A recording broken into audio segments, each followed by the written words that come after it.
I'm Jim Cuno, president of the J. Paul Getty Trust. Welcome to Art and Ideas, a podcast in which I speak to artists, conservators, authors, and scholars about their work. While clearly Alfred Barr and Philip Johnson had started the Department of Architecture, Arthur Drexler really molded the department around him to become a great force, not just in the museum, but in architecture generally.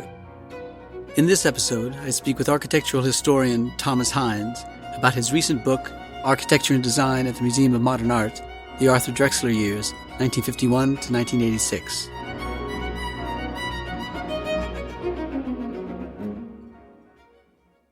Thomas Hines is a notable architectural historian. His recent book explores the history of the Architecture and Design Department at the Museum of Modern Art in New York, from its early years under Philip Johnson through the tenure of its longest-serving curator and department director, Arthur Drexler. I'm speaking with Thomas Hines, Professor Emeritus of History and Architecture at UCLA and author of numerous books on modernist architecture. Listeners to this podcast might remember Tom's contributions to the recent episode on the Charles and Ray Eames house, recorded in that house, high on a bluff overlooking the Pacific Ocean. Today we're in a somewhat less glamorous setting in a conference room at the Getty Center, but our ambitions are no less grand. We're going to talk to Tom about his new book, Architecture and Design at the Museum of Modern Art, published by Getty Publications. It tells the story of MoMA's Department of Architecture and Design during the years of Arthur Drexler's curatorship from the 1950s through the 1980s. Tom, thank you for joining me on this podcast. It's always a great pleasure talking with you. Thank you. Now let's talk about the founding of MoMA's Department of Architecture and Design in 1932. What prompted the museum's director, Alfred Barr, to start such a department? And am I right that it was the world's first such museum department? Yes, probably the world's first museum department of architecture and design. And it was really the child of both Alfred Barr and Philip Johnson. Philip Johnson was a connoisseur of the arts and architecture. He did not have a professional position anywhere. But Philip had come from a prominent family in Ohio. He had gone to the posh Hackley School in New York. And then he had gone to Harvard as an undergraduate, majoring in classics. But architecture was one of his passions. And he was able to travel widely as a student and later, visiting not only the great monuments, the Parthenon and Chartres, but discovering what to him were the equally interesting and significant monuments of modern architecture. Is this in about the 1920s? This is in the late 20s.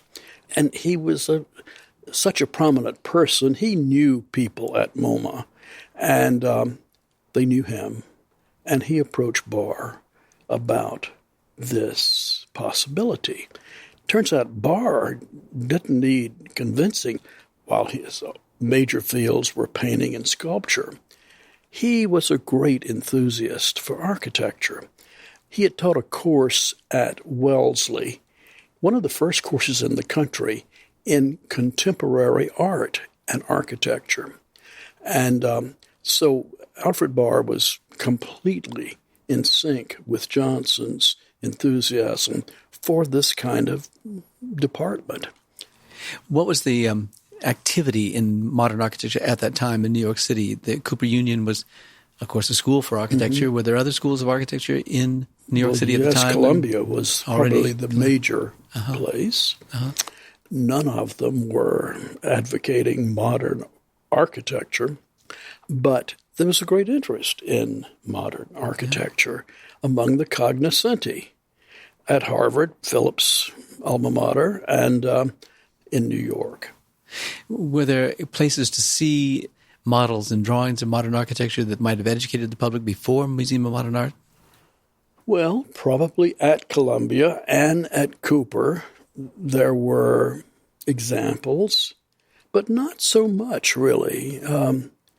MoMA was, as we've often said, the pioneer in this field. It was founded in 1932 with the opening of that perhaps most famous show, Modern Architecture International Exhibition, in which Philip and Henry Russell Hitchcock were the curators. Mm-hmm. But with Alfred Barr writing the introduction to the catalog, one of the most lucid statements about the importance of modern architecture. So I would say that it was not just Philip Johnson and Hitchcock. It was a triad with Alfred Barr very much a part of it. Yeah, for Alfred Barr, I think he couldn't have imagined what they would have called modern art at the time without including modern architecture and industrial design. And film and music.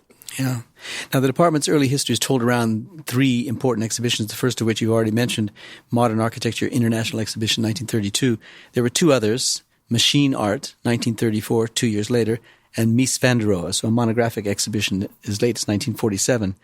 Philip Johnson was central to all three of these exhibitions. Tell us about Johnson's tenure at MoMA and how these early exhibitions defined it. The first two, International Style, as it was called, 32, Machine Art, 34, and then several other really interesting shows at that same time, including one on housing in the city of New York, which was the most politically radical exhibition MoMA has ever done from then to now, because what they did was they found an old tenement building that was being demolished, and the museum acquired the furnishings of one of the apartments and brought it to MoMA and installed it in the museum. And it was just a knockout. Yeah, what was the date of that exhibition? That was 34, 35. Yeah. So go back to the first exhibition and talk to us about the international exhibition.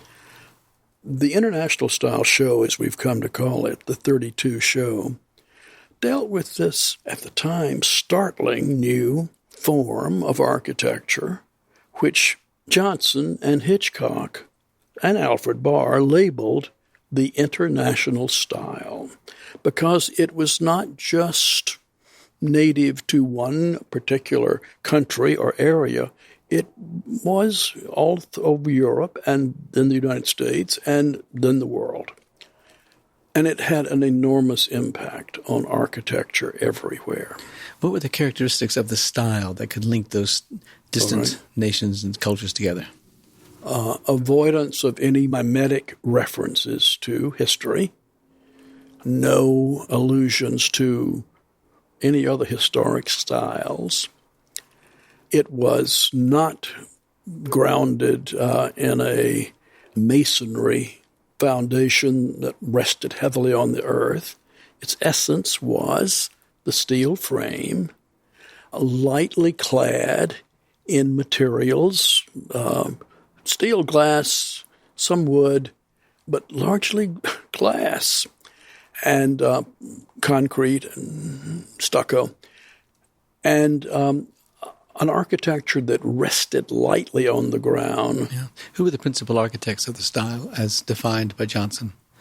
As defined by that exhibition, Le Corbusier, Mies van der Rohe, Ludwig Mies van der Rohe, J.J.P. Out from Holland, Walter Gropius, of course, from the German Bauhaus, and then as a kind of godfather, father figure, Frank Lloyd Wright from Chicago.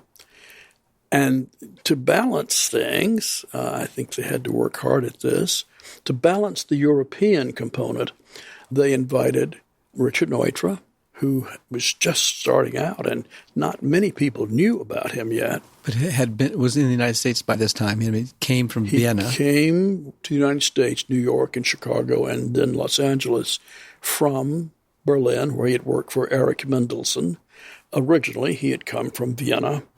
So the architects who participated in the exhibition and those who came to see the exhibition, they still seem to be the architects we would identify with the early modernist moment and with the international style. So the choices made at that time by Johnson and Barr and others to put that exhibition together were the right choices to have been made. Yes. I mean, the canon still continues. That's right. So 2 years later, in 1934, the Machine Art exhibition is mounted and is, I gather, a great success. It caused the department to be renamed the Department of Architecture and Industrial Design. Yes. Tell us about those connections between modern architectural forms and industrial developments. Yes. Well, certainly one of the key factors in the development and the identity of this new architecture was its connection to the machine, to machinery, to being able to select and order parts off the shelf and from catalogs, industrial elements. But the Machine Art Show was not so much about architecture as it was about the objects that were the machines and that were produced by the machines. And this was one, again, in which Alfred Barr was very influential. And Barr wrote an important piece for the catalog. And it was Philip Johnson, and I believe Henry Russell Hitchcock again. And it was just stunning in helping people realize in this rather precious setting at the Museum of Modern Art that industrial objects were beautiful.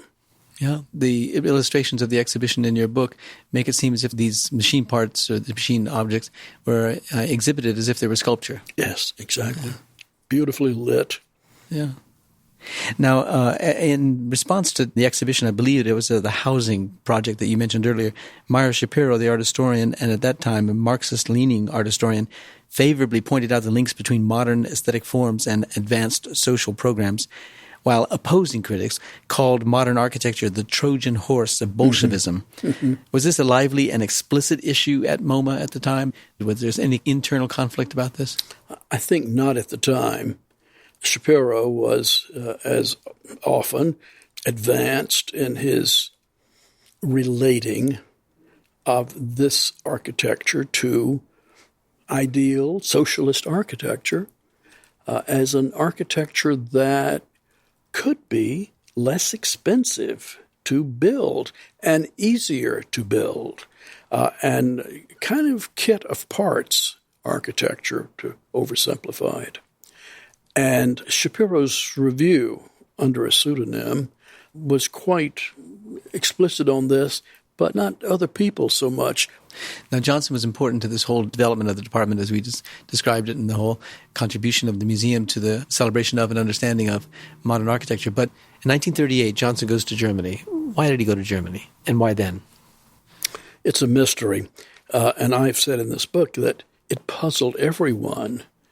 Why, after these phenomenally successful exhibitions, he just pulled out and left? Now, Johnson was a rich kid, young man who had been privileged and entitled, and his whim at the time was to sort of stretch himself and move into politics. And he went to Louisiana to try to connect with Huey Long, which was an American form of fascism. And he got nowhere with Long. And so then Philip, who had always been a Germanophile, he had traveled in Germany in the 20s, Weimar, Germany.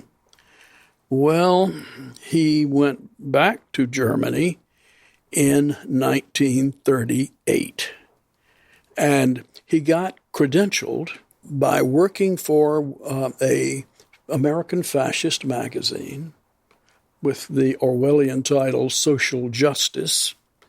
And he traveled with the press corps as the German army invaded Poland and so on. Okay. Yeah. And he was advised by one of his fellow correspondents that he should get out of this. This man said, "You're young and he didn't say naive, but he was. And Germany is going to be at war with the United States. And where will you be then?" Yeah. And I am critical of Philip in his political embrace of Nazism, let's be frank. Yeah. So Philip came back to the United States and decided, well, that was the time to go to architecture school, which he did at Harvard. The Harvard idyll was interrupted only by the fact that William Shira's book called Berlin Diary came out while Philip was there. And it mentions Philip Johnson, this young American fascist, who we all thought was spying on us. And so that was not happy. But Philip stayed at Harvard, got his degree. What do we know about his relationship with Alfred Barr on the eve of his departure from MoMA? Was there any unhappiness that Johnson left? Apparently not.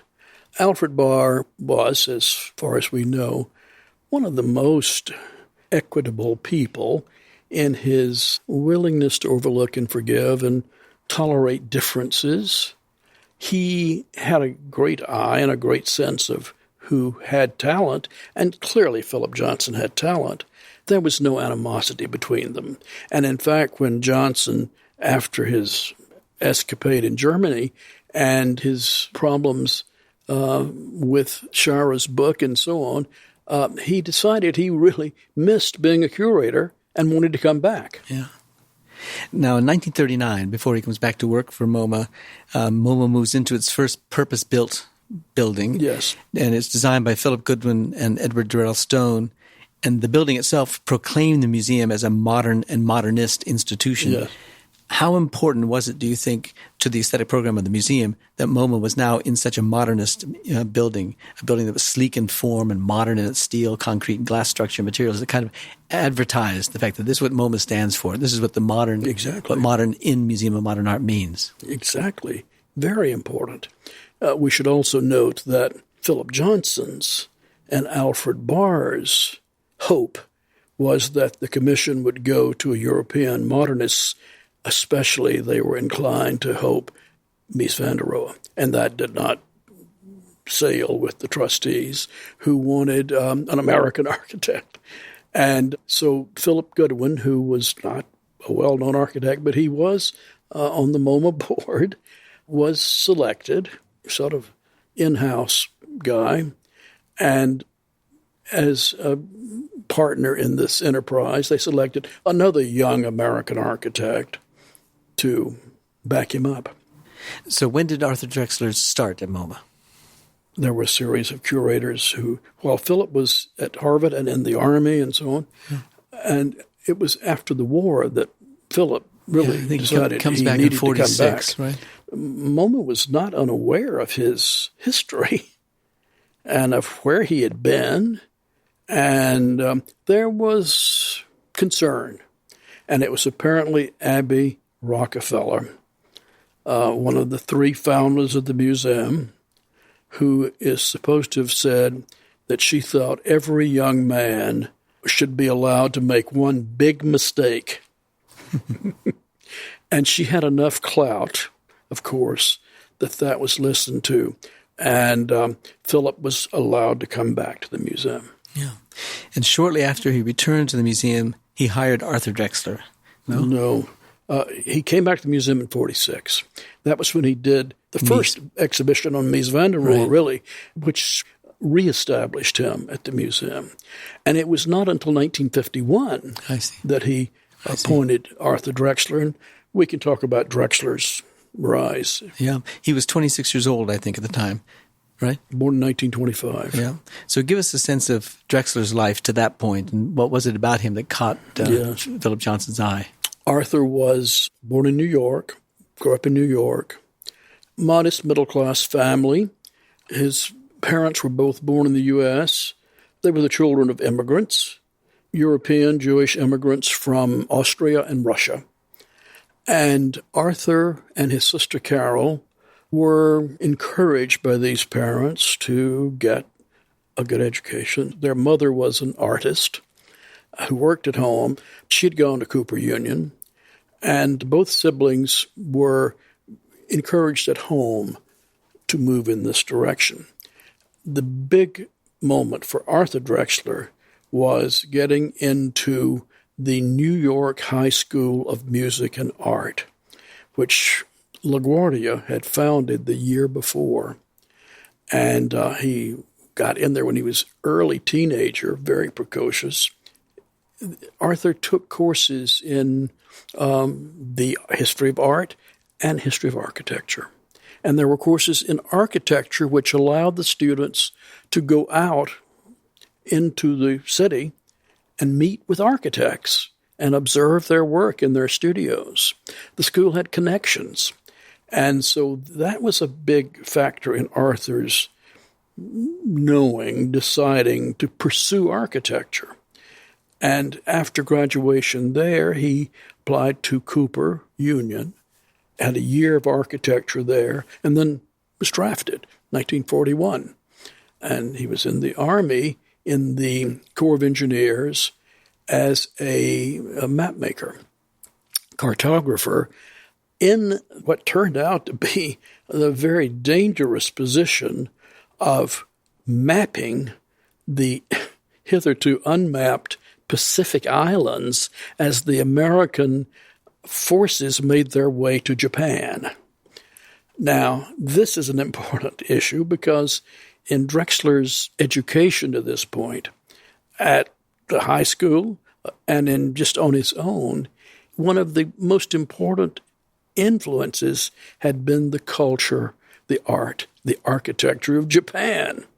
And here he was in the paradoxical position of having to fight the dark underbelly, the imperialist underbelly of this otherwise beautiful civilization. So that was important to Drexler, that he remembered both. And after the war, he was able to get a job as a civilian working for the army as a courier in Japan and the Philippines. So he stayed in Japan after the war for a bit. Yes. He works for the architect George Nelson. When does that happen?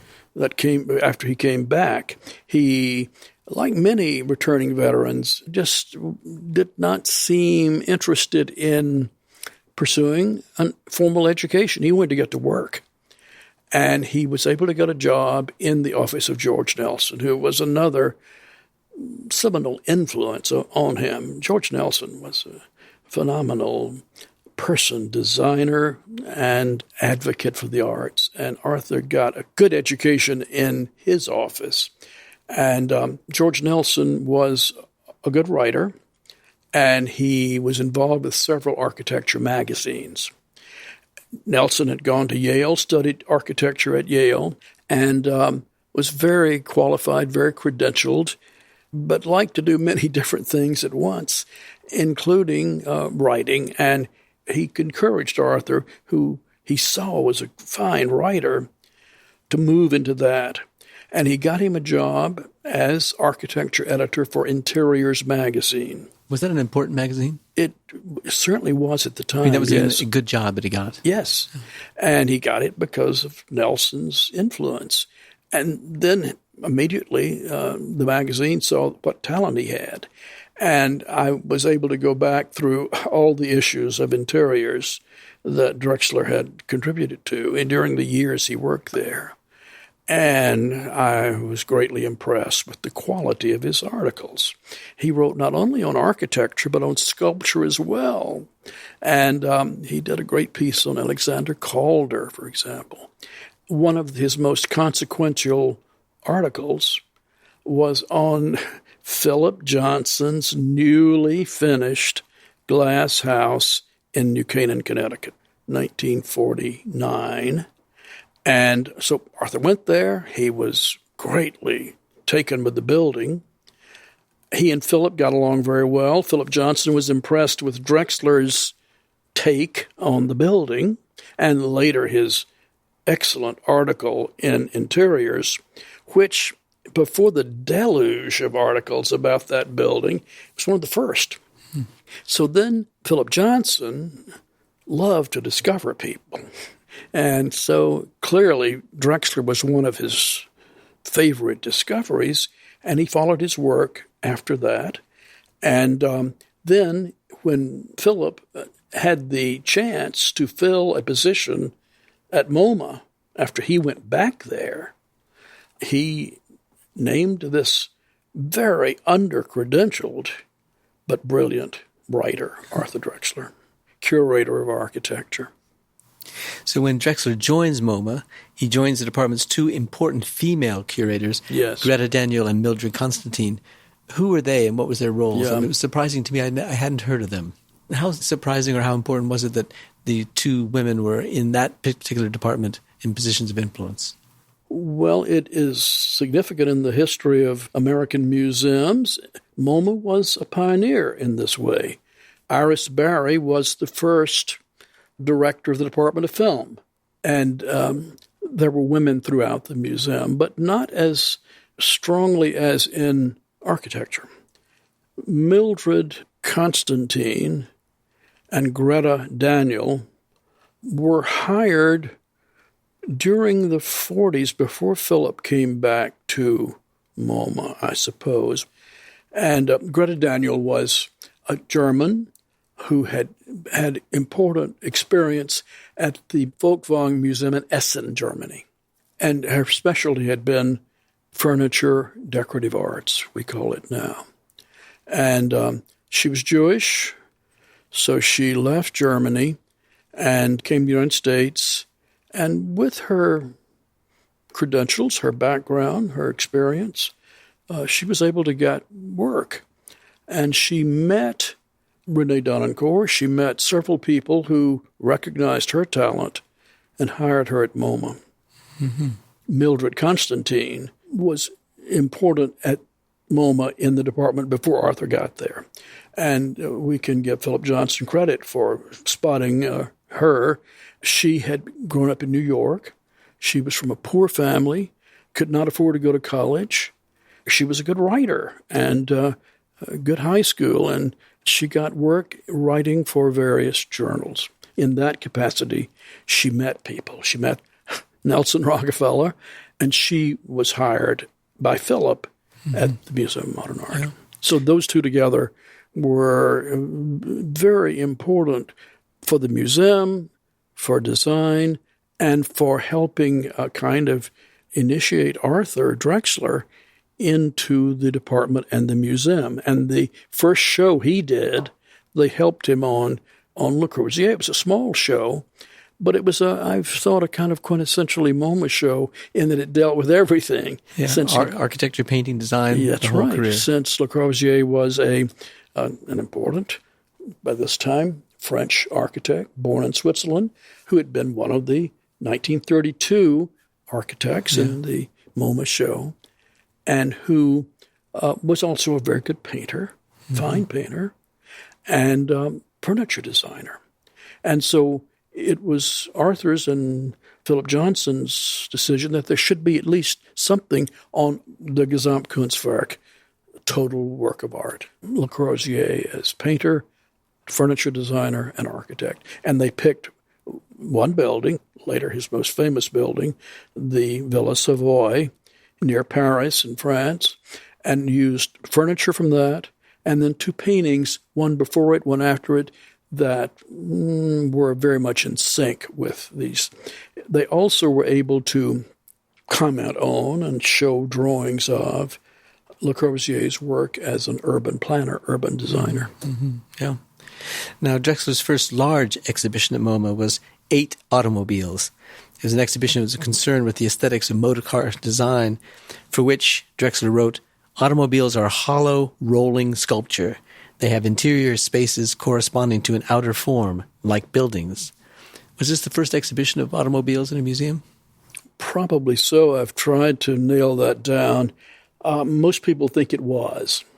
And they believe, since MoMA was the first museum to have a whole department dedicated to architecture and design, that it was probably the first. And it was so successful and so popular that Drexler followed it 2 years later with another show called 10 Automobiles. Now, Philip Johnson leaves MoMA again for the second time in 1955.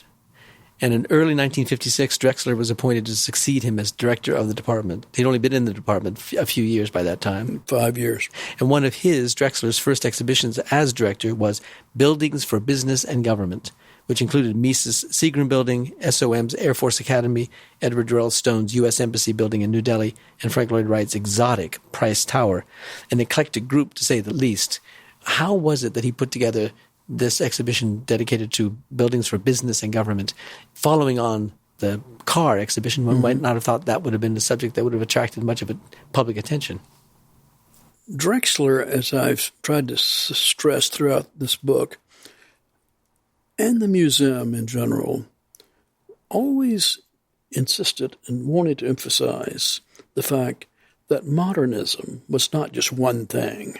Modernism embraced a variety of modes.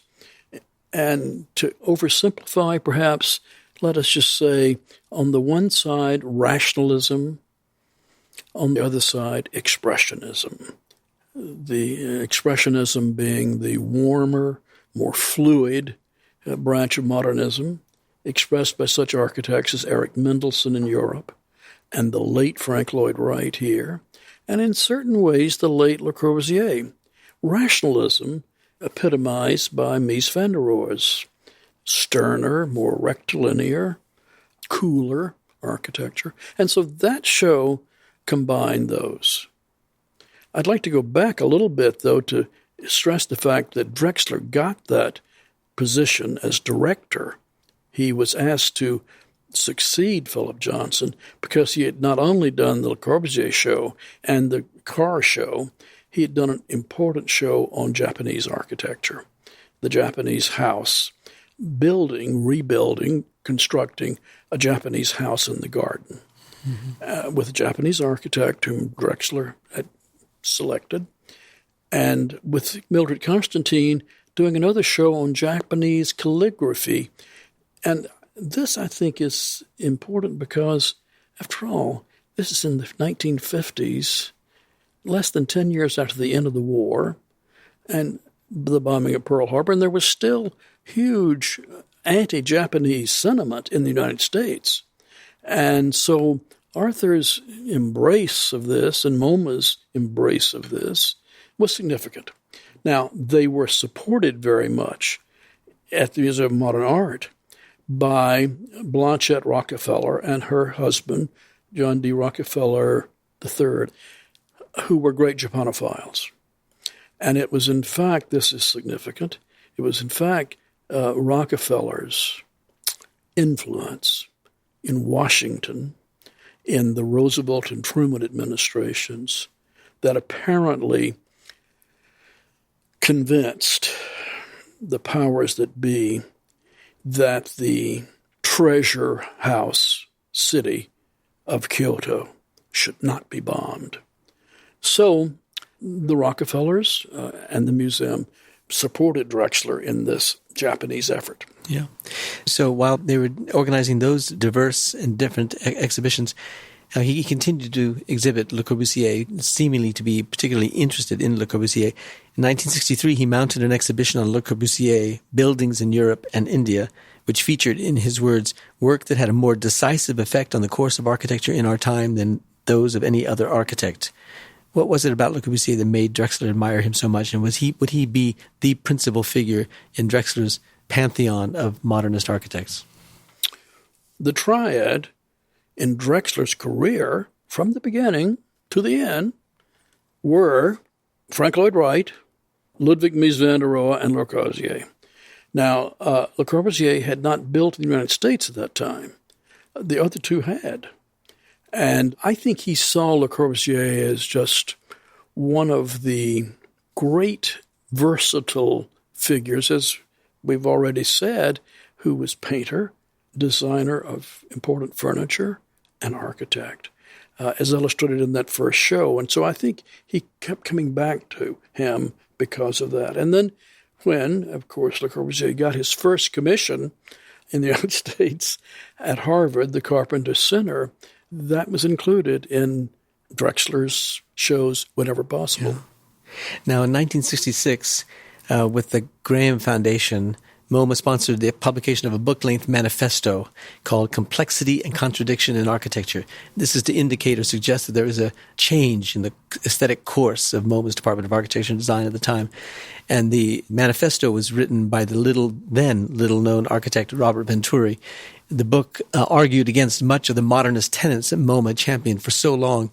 Tell us about that book and what it meant that MoMA encouraged its publication. Was this really a critical reevaluation of the MoMA canon? I wouldn't put it that strongly. I would say that it was a major cautionary note. It was a major stock-taking and time to think about some of the pieties of modern architecture. Venturi's book, a small book for which Drexler wrote the introduction, was beautifully written by Robert Venturi, and just said enough of those straight lines and white surfaces, and not that they are necessarily wrong or bad. And Venturi later continued to appreciate Mies van der Rohe, but he said that's part of it. And let's loosen up, in a sense, he was saying. Let's look at other possibilities. And for his examples, he went back through the history of architecture to look at buildings that were complicated, complex, and at times contradictory of standard practice. It was a book that simply was so well argued that it made people rethink things. Yeah. What about Drexler's support for the 5 case architects, Peter Eisenman, Michael Graves, Richard Meyer, John Hedrick, and Charles Gwathmey?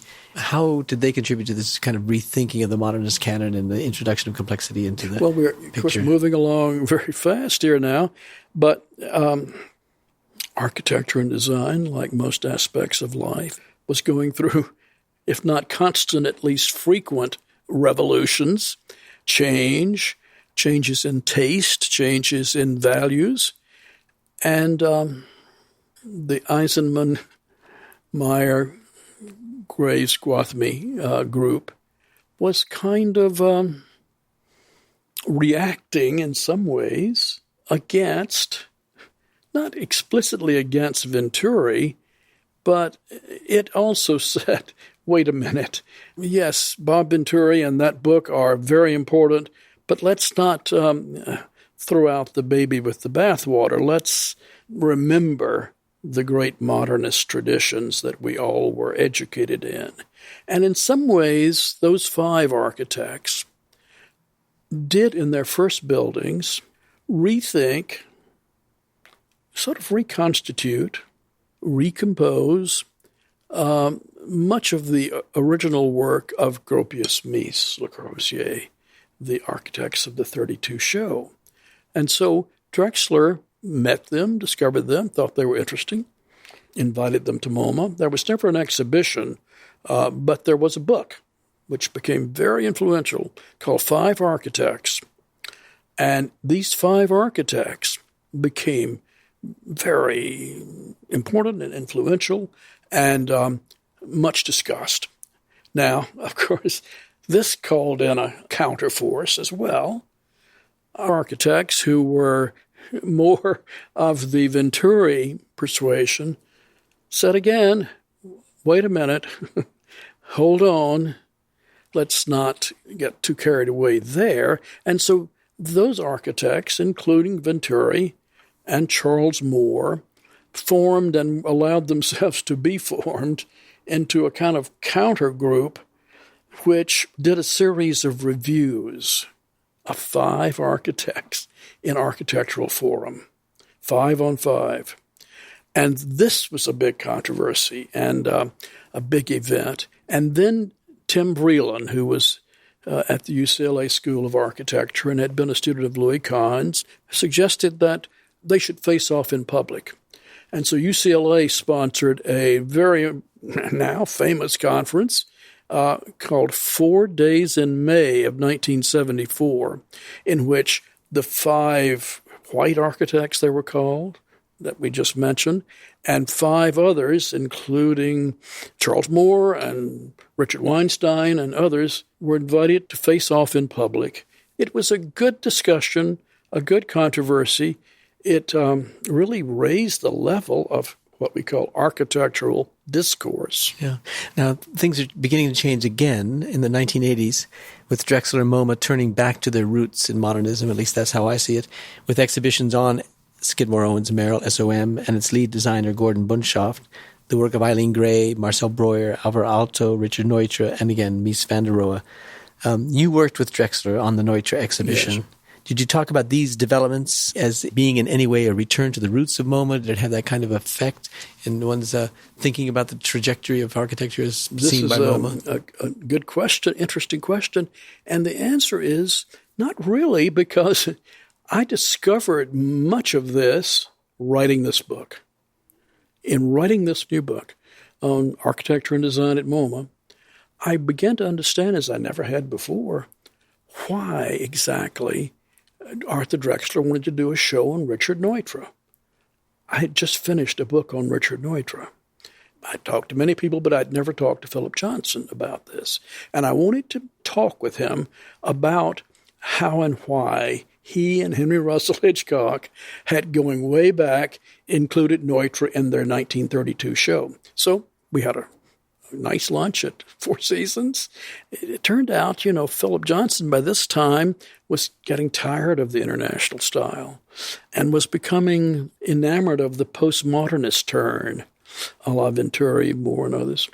And he knew the book I had written about Daniel Burnham, called Burnham of Chicago, which had been my doctoral dissertation, and which was about, certainly, the other side of modernism. And he said to me, I like that book very much. Too much social history for me, he said. Not enough fenestration, but a good book. And I don't understand why you are turning away from that wonderful subject to do something on Richard Neutra. Well, I gave him an answer, and he said, well, okay, I don't follow your enthusiasm for Neutra now. But, he said, other people do. I was just having a talk with Arthur Drexler at MoMA, who told me that he was considering a show on Neutra. So Philip put me in touch with Drexler, and Drexler and I met, and I was invited to be the co-curator of that show. I think our Neutra show had something to do with making people remember the great modernist canon that Arthur clearly was also re-embracing, and postmodernism as such continued, but it began to wane about this time. Mm-hmm. There was a rediscovery of modernism, and I think MoMA and Drexler, and maybe our show, and maybe my Neutra book, had something to do with that. Yeah. Now, ill with pancreatic cancer, Drexler retired in January 1987, and he died shortly thereafter. Mm-hmm. He'd been at MoMA for 35 years. How would you, if you could, in a few words, sum up his legacy in the history of modern architecture by virtue of his position at MoMA? Big question, and it's why I wrote this book and what I tried to answer in this book. So to summarize, 200-plus page book in a minute here. While clearly Alfred Barr and Philip Johnson had started the Department of Architecture, and Philip Johnson had, with the help of other curators such as Russell Hitchcock, done important early shows, the Department of Architecture and later Architecture and Design did not yet then have, especially after Philip Johnson left in 1935, didn't seem to have a center, a focus, a mission, which I argue Arthur Drexler gave it. Drexler, coming in 1951 at Philip Johnson's invitation, he's the one who helped give that department identity. One of his curators, whom we've discussed, Mildred Constantine, said that it was clear to her early on that the way he ran the department was like a great chamber music quartet with Drexler playing first violin. It was not just a solo hero operation. Drexler was a good enough leader, a coordinator, that he really molded the department around him to become a great force, not just in the museum, but in architecture generally. One of the first titles for this book was Touchstone and Catalyst, and the smart editors at Getty said, no, that's not a title, and their title's better. But it really was what Drexler did. He helped make that department a touchstone and a catalyst in the development and certainly the discussions about modern architecture and its successors in so-called postmodern architecture. Well, you make that all very clear in the book, Tom. It's a terrific book, and we're very proud to be the publisher of this book, so we thank you very much for that, and I thank you for being on this podcast, and we'll find another time to be on the podcast together again. Thank you for your words and for doing this.